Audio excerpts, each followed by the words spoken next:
Bharat Ratna doctor Bhimrao Ambedkar की जयंती के अवसर पर आज लखनऊ के गोमती नगर क्षेत्र में भव्य आयोजन किया गया।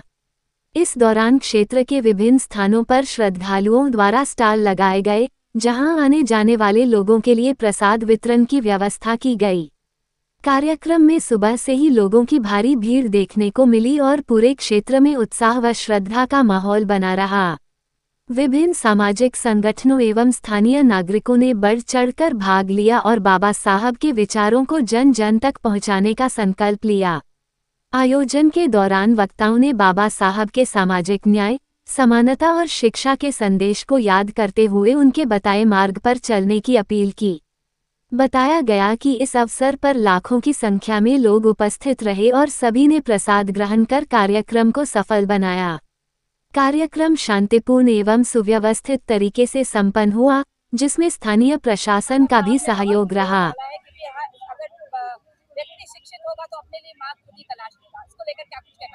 देखिए, आज बाबा साहब के 135वीं जन्म जयंती है, जिसके अवसर पर हम सभी लोग यहाँ एकत्रित हुए हैं। गत वर्षों की भांति इस वर्ष भी खटिक यूनियन ऑफ द नेशन सेवा समिति पिछले एक महीने से इस कार्यक्रम की तैयारी कर रही थी, जिसका परिणाम आज आप देख पा रहे हैं। इस मेले का सबसे बड़ा पंडाल है। हमने एक बढ़ोतरी इसमें यह की है कि अब की बार हमने मंच पर एक गायिका को आमंत्रित किया है। वो गायिका जो उत्तर प्रदेश की बहुत ही चिरपरिचित गायिका है, और एक प्रॉपर मंच दिया जिनका नाम कुमारी नैना गौतम है।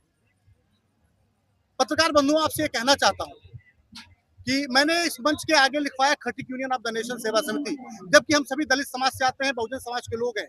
मुझे नहीं लिखाना चाहिए था, लेकिन कुछ लोगों का मानना है कि खटिक समाज बाबा साहब का अनुयायी नहीं है। मैं इस मिथक को तोड़ने के लिए मैंने खटिक लिखवाया, ताकि लोगों का ये मिथक टूटे कि नहीं, खटिक समाज भी उतना ही बाबा साहब का अनुयायी है, उतना ही ऋणी है, उतना ही कृतज्ञ है जितना कि अन्य दलित जातियां।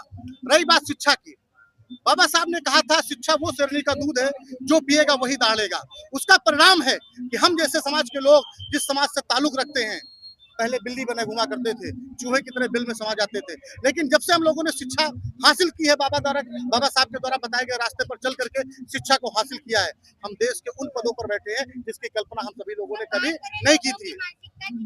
आपने बोला हाँ। कि मैंने एक फोटो डाली थी, उसपे रिएक्शन ये आया। हाँ। और एक सुबह का ही इंसिडेंट है कि यहाँ पे जो बाबा साहब का पोस्टर लगे हैं, हाँ। एक व्यक्ति ने पेट से फाड़ा है। देखिए, वो मनवादी सोच का व्यक्ति था, जिसकी प्रॉपर, हम चूंकि संविधान के मानने वाले लोग हैं, इसलिए प्रॉपर उसकी शिकायत मेरे द्वारा गोमती नगर थाने में की गई है, एडवोकेट सर्वेश सोनकर की तरफ से। मैं संविधान का मानने वाला व्यक्ति हूँ, कानून को हाथ में ले सकता, लेकिन जिसने बाबा साहब का अपमान किया है, वो माफी के लायक नहीं है। निश्चित रूप से उसको हम जेल भिजवा कर रहेंगे। इस मंच से आपको आश्वासन देते हैं, और कभी जीवन में कोई भी व्यक्ति बाबा साहब के पोस्टर को फाड़ने की हिम्मत नहीं करेगा। ऐसी कड़ी सजवा दिलाऊंगा उसको।